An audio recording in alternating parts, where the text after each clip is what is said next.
بزرگان محترم، اللہ رب العزت کے مبارک ناموں کا تذکرہ الحمدللہ چل رہا ہے۔ اللہ رب العزت کا ایک اور نام ہے الرؤوف۔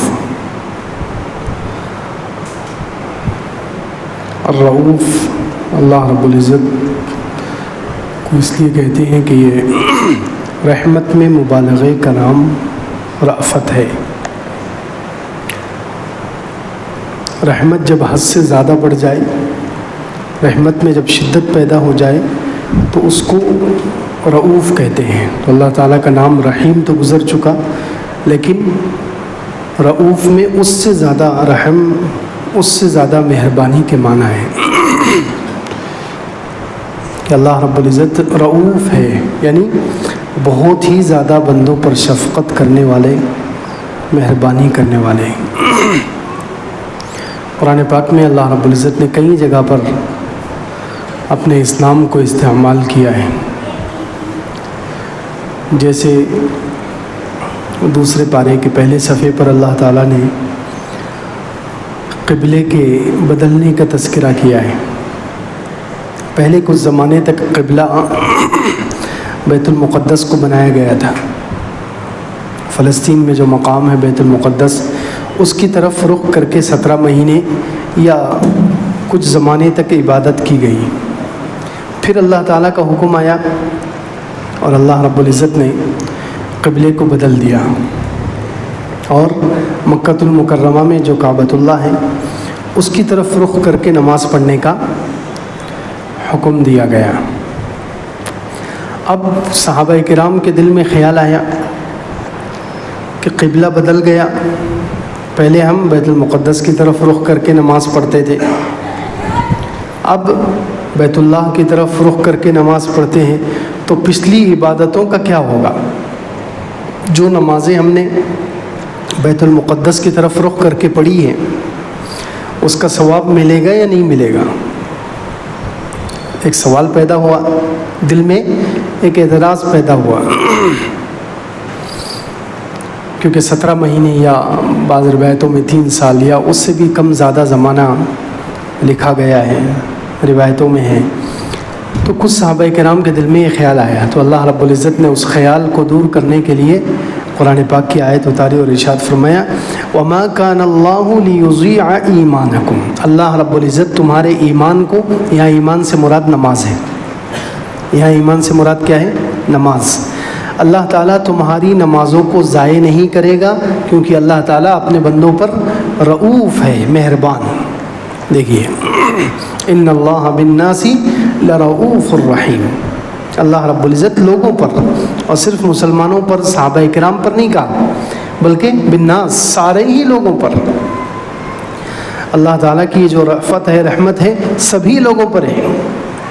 دنیا میں دیکھیں مسلمان بھی اچھی زندگی گزارتے ہیں اور کافر، اللہ کے نافرمان، مشرک، اللہ تعالیٰ سے بلکہ اللہ تعالیٰ پر اعتراض کرنے والے، نعوذ باللہ اللہ تعالیٰ کو برا بھلا کہنے والے، ایسے لوگوں کو بھی اللہ رب العزت زندگی پر صحت دیتا ہے۔ کتنے کافروں کو زندگی پر کوئی بیماری نہیں ہوتی، وہ اچھے سے صحت مند زندگی گزارتے ہیں، ان کو بھی اللہ تعالیٰ بلاؤں سے بچاتا ہے، مصیبتوں سے بچاتا ہے۔ کتنی مرتبہ وہ گرتے گرتے بچ جاتے ہیں، ایکسیڈنٹ میں بچ جاتے ہیں۔ یہ سب اللہ تعالیٰ کے رؤوف ہونے کی علامت ہے، اللہ تعالیٰ کے رؤوف ہونے کی نشانی ہے کہ اللہ رب العزت اپنے بندوں پر بہت مہربان ہے۔ اس لیے یہاں پر خالی مسلمانوں کا یا ایمان والوں کا تذکرہ نہیں کیا، بلکہ اللہ رب العزت نے عام الفاظ میں فرمایا ان اللہ بالناس، اللہ تعالیٰ لوگوں پر۔ اس میں مسلمان کافر سبھی آ گئے، مسلمان اور کافر سبھی آ گئے۔ اللہ رب العزت لوگوں پر بہت ہی مہربان، رحم کرنے والا ہے۔ اسی طرح دوسرے پارے میں ہی ایک اور جگہ آگے آدھے پارے کے قریب استعمال ہوا وَمِنَ النَّاسِ مَن يَشْرِي نَفْسَهُ ابْتِغَاءَ مَرْضَاتِ اللَّهِ وَاللَّهُ رَؤُوفٌ بِالْعِبَادِ، کہ لوگوں میں سے کچھ لوگ وہ ہیں جو اپنی جان کو، اپنے نفس کو خریدتے ہیں اللہ کی رضا کے لیے۔ یہ آیت اتری تھی حضرت صہیب کے بارے میں۔ حضرت صہیب رومی رضی اللہ عنہ جو صحابی ہیں، وہ جب ہجرت کر کے جا رہے تھے مکہ مکرمہ سے مدینہ منورہ ہجرت کر کے جا رہے تھے تو کافروں نے ان کو گھیر لیا، کفار مکہ نے ان کو گھیر لیا، اور ان کا ارادہ یہ تھا کہ ان کو ہجرت نہیں کرنے دینا ہے، تکلیفیں پہنچانی ہیں۔ تو حضرت صہیب رضی اللہ عنہ نے کیا کیا، کفار مکہ سے ایک ڈیل کی ہے، ایک معاہدہ، ایک معاملہ کیا کہ تم میری جان بخش دو، مجھے چھوڑ دو، میں تمہیں اپنے مال کا پتہ بتاتا ہوں، مکہ مکرمہ میں میرا کچھ مال رکھا ہوا ہے، وہ مال تم لے لو اور میری جان چھوڑ دو۔ تو انہوں نے پوچھا کہ وہ مال کہاں رکھا ہوا ہے؟ تو حضرت صہیب رضی اللہ عنہ نے اپنے گھر کا پتہ بتایا کہ میرا گھر ہے، اس میں صحن ہے، صحن میں اس جگہ میں نے سونا چاندی دفن کر کے رکھا ہے، تم وہ لے لو اور میری جان چھوڑ دو۔ تو کفار مکہ نے ان کو چھوڑ دیا، وہ اپنی جان، انہوں نے اپنی ہی جان خریدی اللہ کے لیے، یہ اپنے پیسے ادا کر کے، سبحان اللہ، اپنے ہی پیسے دیے، اپنے ہی آپ کو چھڑایا، اپنے ہی آپ کو، اپنی جان کو بچا لیا، اور مکہ سے مدینہ منورہ آ گئے۔ اللہ کے رسول صلی اللہ علیہ وسلم نے جیسے ہی ان کو دیکھا مدینہ منورہ میں تو فرمایا ربح البیع ابا یحییٰ، ابو یحییٰ تم نے بہت اچھی تجارت کی ہے، بہت اچھی بیع کی ہے، بہت کامیاب تم نے تجارت کی ہے۔ اس پر اللہ تعالیٰ نے یہ آیت اتاری، وَمِنَ النَّاسِ مَن يَشْرِي نَفْسَهُ ابْتِغَاءَ مَرْضَاتِ اللَّهِ، کچھ لوگ ایسے ہیں جو اپنے آپ کو خریدتے ہیں اللہ کی رضا کے لیے، اپنے آپ کو خریدتے ہیں اللہ کو راضی کرنے کے لیے، اور اللہ رب العزت رؤوف بالعباد، اپنے بندوں پر مہربان ہے۔ جو اس طرح اپنے آپ کو خریدے اللہ کے لیے اپنا مال لگا دے، اللہ رب العزت بندوں پر مہربانی کر کے ان کی اس نیکی کو قبول کر لیتا ہے۔ اللہ تعالیٰ بندوں پر مہربانی کر کے ان کی اس نیکی کو قبول کر لیتا ہے۔ کیوں؟ اللہ تعالیٰ رؤوف ہے، بہت زیادہ مہربان۔ اسی طرح تیسرے پارے میں بھی اللہ رب العزت نے یہ نام استعمال کیا، قیامت کا تذکرہ ہے۔ قیامت کا تذکرہ کرتے ہوئے اللہ رب العزت نے فرمایا یوم تجد کل نفس ما عملت من خیر محضرا وما عملت من سوء تود لو ان بینها وبینه امدا بعیدا ویحذرکم اللہ نفسه واللہ رؤوف بالعباد۔ قیامت کا دن کا اللہ تعالیٰ نے تذکرہ کیا کہ جس دن ہر نفس اپنے عمل کو موجود پائے گا۔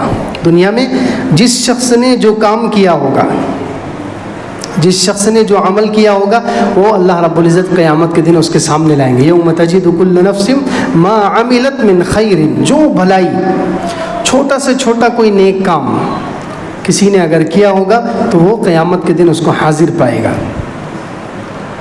اور جو برا کام کیا ہوگا اس کو بھی موجود پائے گا۔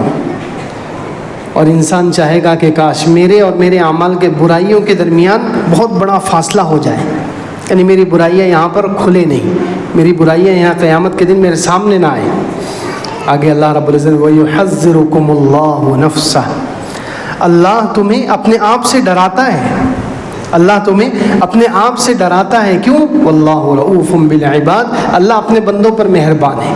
یہ اللہ کی مہربانی ہے کہ اللہ تعالیٰ نے دنیا میں نبیوں کو بھیجا، قرآن اتارا، لوگوں کو ڈرایا تاکہ لوگ قیامت کی تیاری کر لیں، تاکہ لوگ قیامت کی تیاری کر لیں، قیامت میں انہیں اپنے برے اعمال دیکھنے نہ پڑیں، ایسی تیاری کر لیں کہ قیامت میں جب ان کے نامہ اعمال کھلیں تو اس میں برائیاں نہ ہوں۔ یہ یحذرکم اللہ نفسہ، اللہ تمہیں اپنے آپ سے ڈراتا ہے۔ کیوں؟ اللہ رؤوف بالعباد، اللہ اپنے بندوں پر رؤوف ہے۔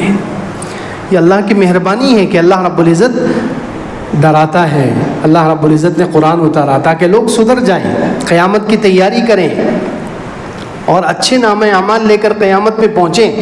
یہ اللہ رب العزت کے رؤوف ہونے کی نشانی ہے کہ اللہ رب العزت بہت مہربان ہے۔ اسی طرح سورہ توبہ میں اللہ رب العزت نے ذکر کیا، مشہور واقعہ ہے، کئی مرتبہ بیان ہو چکا، 3 صحابہ تھے غزوہ تبوک میں جو پیچھے رہ گئے، حضرت کعب بن مالک، ہلال ابن امیہ اور مرارہ ابن ربیعہ۔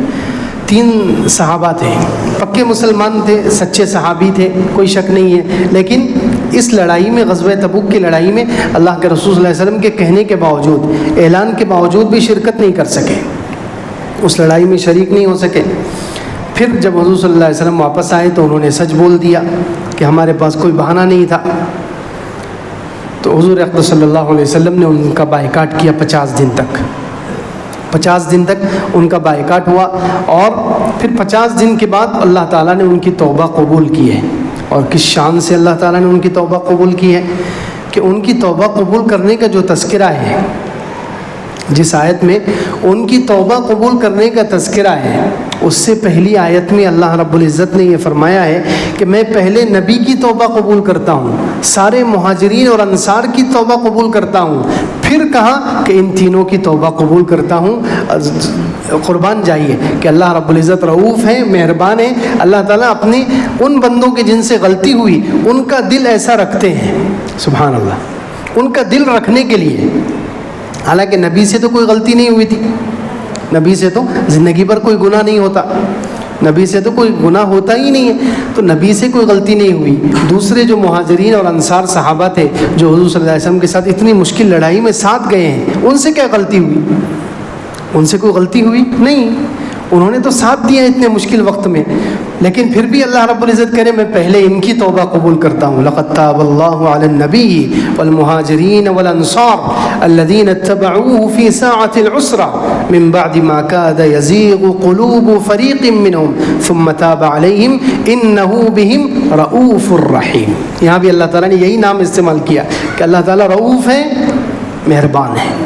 اپنے جو بندے غلطی کرنے کے باوجود، غلطی کرنے کے بعد، گناہ کرنے کے بعد توبہ کرتے ہیں تو اللہ تعالیٰ ان کی ایسی دل جوئی کرتے ہیں، ان کا دل رکھتے ہیں اللہ تعالیٰ کہ ان 3 صحابہ سے غلطی ہوئی، ان کی توبہ قبول کرنا تھا تو اللہ تعالیٰ نے پہلے نبی کی توبہ کا تذکرہ کر دیا، صحابہ مہاجرین اور انصار کی توبہ قبول کرنے کا تذکرہ کیا، اور بعد میں کہا وعلی الثلاثة الذین خلفوا کہ ان تینوں کی بھی میں توبہ قبول کرتا ہوں. سبحان اللہ. تو اللہ رب العزت یہ کیوں کر رہے ہیں؟ اللہ تعالیٰ رؤوف ہے، اللہ تعالیٰ رؤوف ہیں، اللہ تعالیٰ مہربان ہے اپنے بندوں پر. کتنی بڑی مہربانی فرمائی ہے کہ توبہ بھی قبول کرتے ہیں، گناہوں کو معاف کرتے ہیں، اور پھر ان کی دل جوئی کر رہے ہیں. سبحان اللہ، بھرپائی کرتے ہیں. اسی طرح ایک اور جگہ یہ نام استعمال ہوا 14ویں پارے میں، جہاں اللہ رب العزت نے بہت سارے جانوروں کا تذکرہ کیا. خلق الانسان من نطفہ فاذا هو خصیم مبین والانعام خلقها لكم فيها دفء ومنافع ومنها تأكلون ولكم فيها جمال حين تريحون وحين تسرحون وتحمل أثقالكم إلى بلد لم تكونوا بالغيه إلا بشق الأنفس إن ربكم لرؤوف رحیم. اللہ رب العزت نے انسان کی پیدائش کا تذکرہ کیا کہ اللہ نے انسان کو بنایا نطفے سے، اور یہ جب بالغ ہو جاتا ہے، جوان ہو جاتا ہے، جب اس کو سمجھ میں آنا لگتا ہے تو اللہ رب العزت سے ہی تکرار کرتا ہے، اللہ رب العزت سے ہی جھگڑتا ہے. حق بات جلدی قبول نہیں کرتا، جھگڑا کرتا ہے. پھر آگے کہا والانعام خلقها لكم، اللہ نے جانوروں کو تمہارے لیے پیدا کیا، اس میں تمہارے لیے گرمی کا سامان ہے، سردی سے بچنے کا سامان ہے. جانوروں میں تمہارے لیے خوبصورتی ہے جب وہ صبح نکلتے ہیں اور شام واپس آتے ہیں. پھر یہ جانور تمہارا سامان، تمہارا بوجھ اٹھا کر ایک جگہ سے دوسری جگہ لے کر جاتے ہیں. پہلے زمانے میں تو سامان ایک جگہ سے دوسری جگہ لے جانے کا ایک ہی ذریعہ تھا کہ اونٹ پر یا گھوڑے پر یا گدھے پر یا خچر پر، جانوروں پر وہ سامان کو ایک جگہ سے دوسری جگہ منتقل کرتے تھے. یا کبھی نیچے سے کوئی پہاڑ پر چڑھنا ہے تو ظاہر سی بات ہے انسان تو اتنا بڑا بوجھ لے کر نہیں چڑھ سکتا، تو جانوروں پر بوجھ لادتے تھے اور اس کو استعمال کرتے تھے. تو اللہ رب العزت نے ان سواریوں کا تذکرہ کیا کہ ہم نے ان سواریوں کو تمہارے تابع کیا ہے. یہ اللہ کے مہربان ہونے کی نشانی ہے کہ اللہ نے ان جانوروں کو تمہارے تابع کیا. جانور تمہاری بات مانتے ہیں، تمہارے اشاروں پر چلتے ہیں، تمہیں دودھ دیتے ہیں، گوشت کی ضرورت پڑی تو گوشت دیتے ہیں، سواری کی ضرورت پڑی تو تم اس پر سواری بھی کر لیتے ہو، اپنا سامان بھی ان پر لاد لیتے ہو. اور یہ سب اللہ تعالیٰ نے کیوں کیا؟ ان ربکم لرؤوف الرحیم، تمہارا رب البتہ بہت ہی مہربان اور رحم کرنے والا ہے. اللہ کی مہربانی کی ایک علامت ہے کہ اللہ تعالیٰ نے جانوروں کو ہمارے لیے مسخر کر دیا ہے. سبحان اللہ. یہ تو اس زمانے کی بات ہو رہی ہے. آج تو ہمیں کتنا زیادہ شکر کرنے کی ضرورت ہے، آج تو ہمیں کتنا زیادہ شکر کرنے کی ضرورت ہے. ہمارے لیے تو اللہ نے ہزاروں سواریاں پیدا کر دی ہیں، ہزاروں قسم کے ٹرک ہیں، یہ ہیں، اور ہوائی جہاز ہیں، اور کشتیاں ہیں، اور بڑے بڑے سمندری جہاز ہیں، کیسی کیسی سواریاں اللہ رب العزت کے فضل سے وجود میں آ گئی۔ تو اس زمانے کی سواریوں پر اللہ تعالیٰ کہہ رہے ہیں شکر ادا کرو، میں رؤوف ہوں، میں رحیم ہوں، میں مہربان ہوں، رحم کرنے والا ہوں۔ میری رأفت، رحمت اور مہربانی کا نتیجہ ہے کہ یہ جانور تمہارے ہاتھ آئے ہیں، تمہارے تابع ہوئے ہیں، تمہاری بات مانتے ہیں، تمہارا بوجھ اٹھاتے ہیں۔ تو اس زمانے میں کہا جا رہا ہے، تو آج تو ہمیں اور زیادہ شکر کرنے کی ضرورت ہے۔ ہمیں تو اللہ تعالیٰ نے اس سے لاکھ پٹ اچھی سواریاں دے دی ہیں، دی نہیں دی؟ کیسی کیسی سواریاں وجود میں آ گئی، پہلے زمانے میں سوچ بھی نہیں سکتے تھے۔ 1000 کلومیٹر، 1500 کلومیٹر دلی دور ہے، آدمی اگر ہوائی جہاز سے جائے تو 1.5-2 گھنٹے میں پہنچ جاتا ہے۔ اس زمانے میں تو مہینوں خالی جانے میں لگ جاتے تھے اور مہینوں آنے میں لگ جاتے تھے۔ اور اگر کسی کو کعبۃ اللہ جانا ہے، حج کے لیے جانا ہے، تو جو لوگ اس زمانے میں اونٹ پر اور گھوڑوں پر اور دوسری ان سواریوں پر جاتے تھے یا پیدل جاتے تھے تو سال بھر لگ جاتا تھا۔ اب تو 40 دن میں جا کر آ جاتے ہیں، بعض لوگ مخصوص جاتے ہیں تو 10 دن میں حج کر کے آ جا رہے ہیں۔ تو یہ سب سواریوں کا پیدا ہو جانا اور چیزوں کی سہولتیں پیدا ہو جانا، اللہ رب العزت نے فرمایا یہ میرے رؤوف اور میرے مہربان ہونے کی نشانی ہے، یہ میرے رؤوف ہونے کی علامت ہے کہ میں تم پر مہربان ہوں تو تمہارے لیے آسانیاں پیدا کرتا ہوں، تمہارے لیے آسانیاں پیدا کرتا ہوں۔ ان ربکم لرؤوف الرحیم، تمہارا رب تم پر بہت ہی زیادہ مہربان رحم کرنے والا ہے۔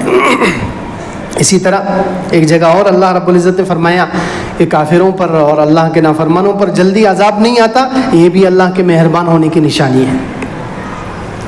اسی سورہ میں، سورہ نحل میں اللہ تعالیٰ نے فرمایا افامن الذین مکروا السیئات، کیا وہ لوگ جو گناہ کرتے ہیں، برائیاں کرتے ہیں، وہ اس بات سے بے خوف ہو گئے، اس بات سے بے خوف ہو گئے کہ ان پر عذاب آ جائے۔ افامن الذین مکروا السیئات ان یخسف اللہ بہم الارض، کیا وہ اس بات سے بے خوف ہو گئے کہ اللہ رب العزت انہیں زمین میں دھسا سکتا ہے؟ جس جگہ پر بیٹھ کر یا کھڑے ہو کر وہ گناہ کر رہے ہیں، اسی جگہ کو ان کے قدموں کے نیچے سے اللہ پھاڑ سکتا ہے اور زمین ان کو نگل سکتی ہے۔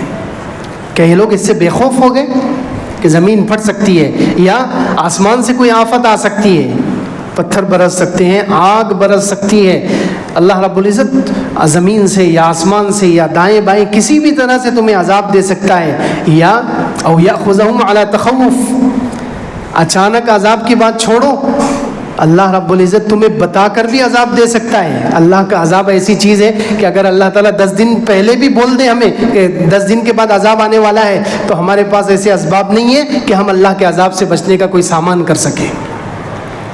اللہ تعالیٰ ڈرا کر، دھمکا کر، کہہ کر بھی عذاب دے سکتا ہے۔ اللہ رب العزت کہہ کر، بول کر بھی تمہیں عذاب دے سکتا ہے، لیکن نہیں دے رہا ہے، کیوں؟ ان ربکم لرؤوف الرحیم، تمہارا رب تم پر بہت مہربان رحم کرنے والا ہے۔ جو عذاب نہیں آ رہے، فوراً پکڑ نہیں ہو رہی ہے، گناہوں پر مہلت مل رہی ہے اور توبہ کا اللہ تعالیٰ انتظار کر رہے ہیں، یہ اس وجہ سے کہ اللہ رب العزت ان ربکم لرؤوف الرحیم، تمہارا رب تم پر بہت ہی مہربان اور رحم کرنے والا ہے۔ دیکھیے کیسی کیسی جگہ اللہ رب العزت نے اس مبارک نام کو استعمال کیا ہے، سبحان اللہ۔ ایک اور جگہ 17ویں پارے میں اللہ تعالیٰ نے فرمایا الم تر ان اللہ سخر لکم ما فی السماوات والارض، کہ اللہ نے آسمان تمہارے لیے مسخر کیا ہے، زمین کو اور کشتیوں کو۔ ان اللہ سخر لکم ما فی الارض والفلک تجری فی البحر بامری، زمین تمہارے تابع ہے، جب چاہے انسان اس پر چلتا ہے، جب چاہے انسان اس کو کھود لیتا ہے، اس پر گھر بنا دیتا ہے، زمین کبھی انکار نہیں کرتی۔ یہ زمین کے تابع ہونے کی علامت ہے کہ ہم جب چاہیں اسے استعمال کر سکتے ہیں، کرتے نہیں کرتے، زمین کچھ نہیں کہتی۔ اس پر کوئی گڑھا کھود دو، اس پر روڈ بنا دو، یا اس کو لین دین کر دو، کسی سے خرید لو، کسی سے بیچ دو، کچھ بھی کرو، تو یہ زمین تمہارے اللہ نے تابع کی ہے۔ اور کشتیاں چل رہی ہیں، یہ اللہ نے سمندروں میں کشتیاں چلائی ہیں، یہ بھی اللہ رب العزت کی طرف سے ہے۔ اسی طرح آگے فرمائے وَيُمْسِكُ السَّمَاءَ أَن تَقَعَ عَلَى الْأَرْضِ إِلَّا بِإِذْنِهِ، اور آسمان زمین پر گرنے سے رکا ہوا ہے اللہ کے حکم سے۔ آسمان زمین پر نہیں گر رہا ہے، تھما ہوا ہے، رکا ہوا ہے، اس کی وجہ کہ یہ اللہ کے حکم سے ہے۔ آگے فرمایا ان اللہ بالناس لرؤوف الرحیم، اللہ رب العزت لوگوں پر بہت ہی مہربان رحم کرنے والا ہے۔ یہ اللہ کے مہربان ہونے کی نشانی ہے کہ زمین تابع ہے، کشتیاں چل رہی ہے، آسمان اپنی جگہ پر ٹھہرا ہوا ہے، آسمان زمین پر گرتا نہیں ہے، بغیر پلر کے، بغیر ستونوں کے وہ کھڑا ہوا ہے۔ تو یہ اللہ کے مہربان ہونے کی علامت ہے، اللہ رب العزت کے رؤوف ہونے کی نشانی ہے۔ اسی طرح 27 پارے میں فرمایا، حضور صلی اللہ علیہ وسلم کے بھیجے جانے کا تذکرہ کیا اور فرمایا وَهُوَ الَّذِي يُنَزِّلُ عَلَىٰ عَبْدِهِ آيَاتٍ بَيِّنَاتٍ لِيُخْرِجَكُم مِّنَ الظُّلُمَاتِ إِلَى النُّورِ وَإِنَّ اللَّهَ بِكُمْ لَرَءُوفٌ رَحِيمٌ، کہ وہی اللہ ہے جو اپنے بندے پر یعنی محمد صلی اللہ علیہ وسلم پر يُنَزِّلُ عَلَىٰ عَبْدِهِ آيَاتٍ بَيِّنَاتٍ کھلی آیتیں اتارتا ہے۔ اللہ نے قرآن اتارا، کھلی نشانیاں، کھلی آیتیں اپنے نبی پر اتاری ہے، اور اس قرآن کے ذریعے سے تمہیں گمراہی سے نکالتا ہے۔ اس قرآن کے ذریعے سے اللہ رب العزت تمہیں گمراہی سے نکالتا ہے، اندھیروں سے نکالتا ہے، گناہوں سے نکالتا ہے۔ کیوں؟ ان اللہ بکم لرؤوف الرحیم، اللہ تم پر بہت ہی مہربان رحم کرنے والا ہے۔ یہ بھی اللہ کی مہربانی کی نشانی ہے کہ اللہ رب العزت نے حضور صلی اللہ علیہ وسلم جیسا نبی دیا، قرآن جیسی کتاب دی ہے۔ یہ اللہ کے رؤوف ہونے کی نشانی ہے، اللہ کے مہربان ہونے کی علامت ہے کہ اللہ رب العزت نے ایسا نبی دیا ہے اور اتنی پیاری کتاب اور ایسا بہترین قرآن ہمیں دیا ہے۔ یہ اللہ رب العزت کے رؤوف اور مہربان ہونے کی وجہ سے۔ اسی طرح اللہ رب العزت نے 28 پارے میں فرمایا، صحابہ کرام کا تذکرہ کیا۔ دیکھو صحابہ کرام کا پہلے انصار کا، مہاجرین کا تذکرہ کیا، پھر انصار کا تذکرہ کیا جو مکہ مکرمہ سے حضور اقدس صلی اللہ علیہ وسلم کے ساتھ ہجرت کر کے مدینہ آ گئے، ان کو کہتے ہیں مہاجرین، اور جو مدینے کے رہنے والے صحابہ تھے وہ ہیں انصار۔ تو ان دونوں جماعتوں کا اللہ تعالیٰ نے تذکرہ کیا، یوں سمجھیے سارے صحابہ کا تذکرہ ہو گیا، مہاجرین کا بھی ہو گیا، انصار کا بھی ہو گیا، سارے صحابہ کا تذکرہ کر کے اللہ رب العزت نے فرمایا کہ یہ سب کامیاب ہے۔ وَمَن يُوقَ شُحَّ نَفْسِهِ فَأُولَٰئِكَ هُمُ الْمُفْلِحُونَ، یہ سب نفس کی لالچ سے بچا دیے گئے ہیں، اور جو نفس کی لالچ سے بچا دیا گیا وہ کامیاب ہے۔ تو سارے صحابہ کرام کو اللہ رب العزت نے کہہ دیا کہ یہ کامیاب ہے۔ ظاہر سی بات ہے کوئی بھی مسلمان یہ نہیں کہہ سکتا کہ صحابہ کرام نعوذ باللہ نفس کی لالچ میں مبتلا تھے، سب کے سب نفس کی لالچ سے پاک ہیں، نفس کی دنیا کی لالچ سے، دنیا کی لالچ سے، دنیا کی خواہش سے، دنیا کی محبت سے سارے صحابہ کرام پاک تھے۔ اللہ رب العزت نے فرمایا کہ یہ لوگ کامیاب ہیں۔ اب آگے اللہ رب العزت نے تیسرے طبقے کا تذکرہ کیا، صحابہ کرام کے بعد سے لے کر قیامت تک جو لوگ آنے والے ہیں، قیامت تک جو لوگ آنے والے ہیں جو مسلمان ہیں، ان کا تذکرہ کرتے ہوئے اللہ رب العزت نے فرمایا ان لوگوں کا کام کیا ہے کہ وہ صحابہ کرام کے لیے دعا کریں۔ اندازہ لگائیں، سارے صحابہ کرام کے لیے ہمیں کہا گیا کہ ہم دعا کریں۔ والذین جاءوا من بعدہم، جو ان کے بعد آئیں گے، صحابہ کرام کے بعد جو بھی قیامت تک جو مسلمان آئیں گے وہ کہیں گے ربنا اغفر لنا ولاخواننا الذین سبقونا بالایمان، اے اللہ ہمارے گناہوں کو بھی معاف کر دے، اور ہم سے پہلے جو لوگ گزر چکے ہیں یعنی صحابہ، ہم سے پہلے جو لوگ گزر چکے ہیں یعنی کون؟ صحابہ، کہ اللہ ہمارے گناہوں کو بھی معاف کر دے، اور ہم سے پہلے جو لوگ گزر چکے ہیں ان کے دلوں کو بھی معاف کر دے، ان کے گناہوں کو بھی معاف کر دے۔ اور آگے کہا ربنا اغفر لنا ولاخواننا الذین سبقونا بالایمان ولا تجعل فی قلوبنا غلا، اور صحابہ کرام کے بارے میں ہمارے دلوں میں کوئی بغض نہیں آنا چاہیے۔ اللہ اکبر، دیکھیے اللہ رب العزت سکھا رہے ہیں کہ صحابہ کیونکہ اللہ تعالیٰ کو معلوم ہے صحابہ کرام کے بارے میں جس کے دل میں بغض آ گیا اس کا ایمان ہی خطرے میں پڑ گیا۔ جو صحابہ کرام کو برا بھلا کہنا شروع کر دے، کسی بھی صحابی پر، ادنا سے ادنا صحابی پر جو انگلی اٹھائے، اعتراض کرے، ان کی غلطیاں گنائے، تو بس وہ گیا، اس کا ایمان گیا، اس کا دین گیا، اس کی کوئی چیز معتبر نہیں ہے، اس کا دین معتبر نہیں، اس کا ایمان معتبر نہیں، اس کی عبادتیں معتبر نہیں، اس کے سجدے معتبر نہیں، وہ کتنا ہی بڑا مقرر ہو، مصنف ہو، مورخ ہو، مفسر ہو، اس کی کوئی عبادت معتبر نہیں ہے۔ اس لیے اللہ رب العزت نے پہلے ہی کہہ دیا کہ دعا کرو کہ صحابہ کرام، اللہ نے خود دعا سکھائی ہے کہ دعا کرو کہ ان صحابہ کرام کی کوئی نفرت تمہارے دل میں پیدا نہ ہو، مجھ سے مانگو۔ اللہ تعالیٰ نے خود یہ دعا سکھائی ہے، سبحان اللہ۔ وَلَا تَجْعَلْ فِي قُلُوبِنَا غِلًّا لِّلَّذِينَ آمَنُوا، اے اللہ ہمارے دلوں میں غل، تھوڑا بھی بغض اور دشمنی نہیں آنی چاہیے ایمان والوں کی یعنی صحابہ کی۔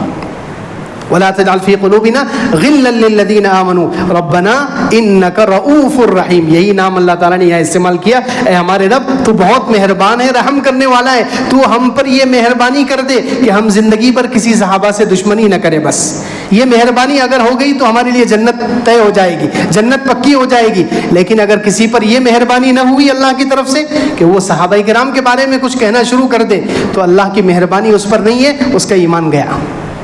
اس لیے اللہ تعالیٰ نے خود یہ دعا سکھائی ہے اور یہاں پر اس نام کا تذکرہ کیا ہے کہ اللہ تو رؤوف ہے, تو مہربان ہے, رحم کرنے والا ہے, ہم پر یہ مہربانی کر دے کہ ہمارے دل میں صحابہ کرام کے بارے میں تھوڑی بھی بغض و دشمنی اور نفرت نہیں آنی چاہیے. تو یہ اللہ رب العزت کا نام ہے الرؤوف.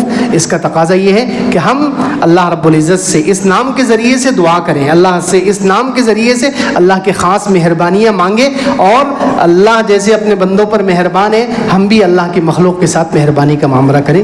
اللہ رب العزت ہمیں عمل کی توفیق عطا فرمائے. آمین. وآخر دعوانا